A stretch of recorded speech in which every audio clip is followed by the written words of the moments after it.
Hello everyone. I am Dr. Nida Fatima Khan, Assistant Professor, Department of Humanities, Bhopal School of Social Sciences. Today we are going to discuss on the lesson Introduction to Human Development. The objectives of studying human development are to define the study of human development and its unique features, to understand several reasons why it is important to study human development, to define child development and understand the need and importance of child development. One of the definition of human development is a change in structure, thought and behavior of a person as a function of both biological and environmental influences like color of hair, color of eye, height of a person, etc.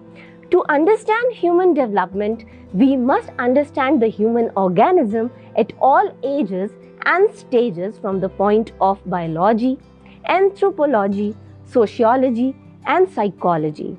Human development is the combined study of human lifespan.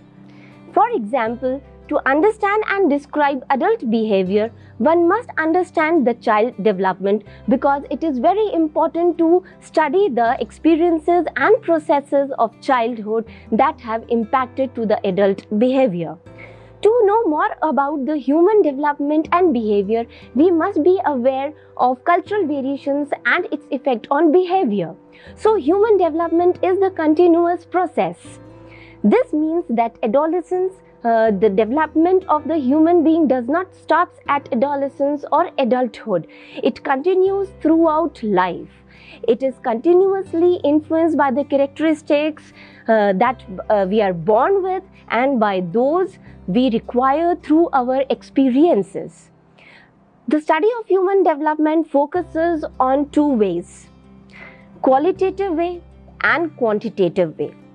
In quantitative way, if we talk about people change over the period of time, it is a straightforward development and relatively very easy to measure. For example, a person's growth in its height and weight, as it is very clear from the picture in the slide. The physical skills, the increase of the intelligence, vocabulary, the number of relationships with the other people, these are all quantitative changes that can be easily measured and observable. The next is qualitative way. The study of qualitative changes is more complex. It includes progressively improving the functioning of the individual. This is possible due to very small steps: growth of intelligence, creativity, sociability, and morality.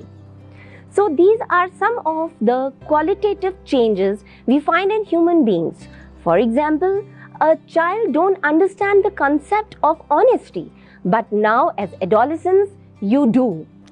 The study of human development includes various stages such as infancy, preschool years, childhood, adolescence, early adulthood, middle adulthood, late adulthood, and old age. Why we should study human development has several implications. Let us see. The average child is being compared with the norm, so the child development is very important to study.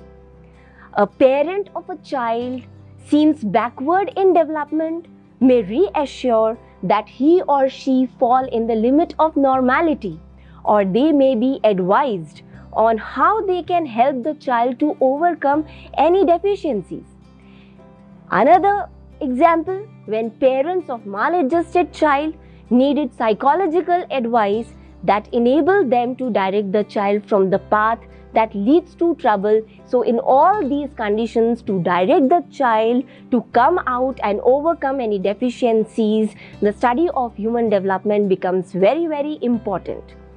Now next, we will see the another aspect in the human development is the concepts in human development. The very first one is growth. Growth is one of the quantitative changes, like the change which can easily be measured or observable as increasing height, weight, and body proportions. Next is development. This refers to both qualitative and quantitative. It is the emerging and expanding capacity of an individual to provide greater facility in functioning. Next, heredity.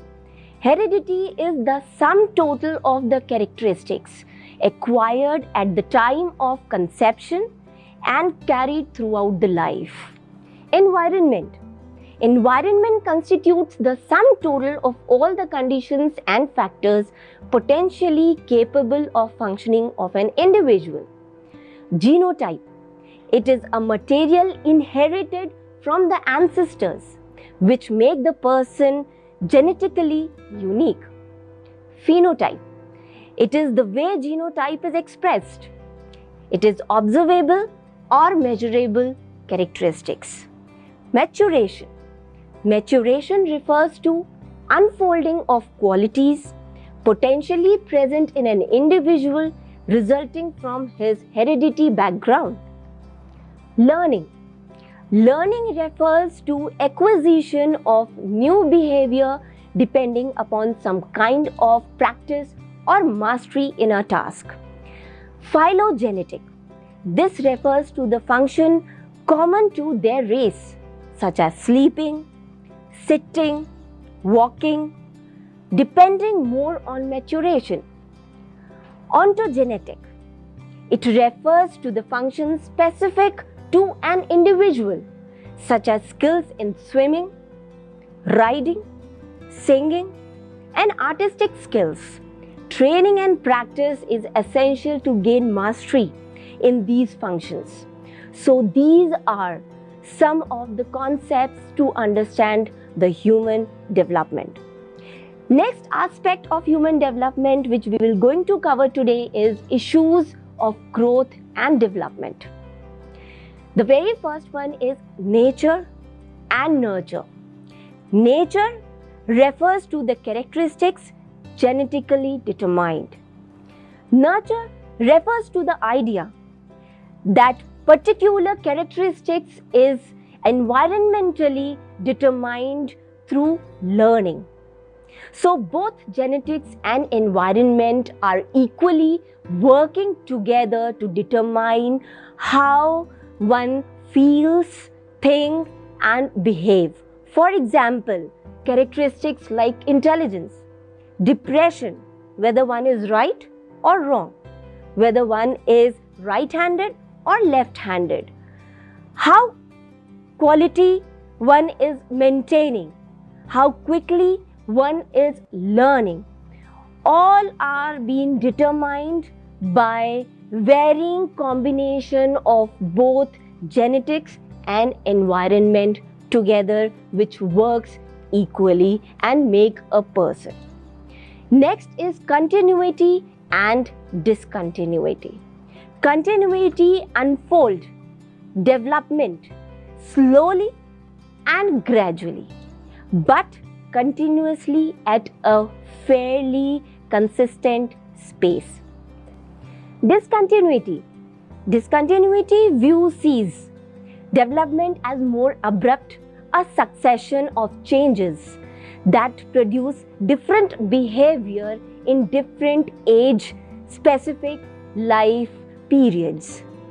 For example, language development. It is a discontinuous process.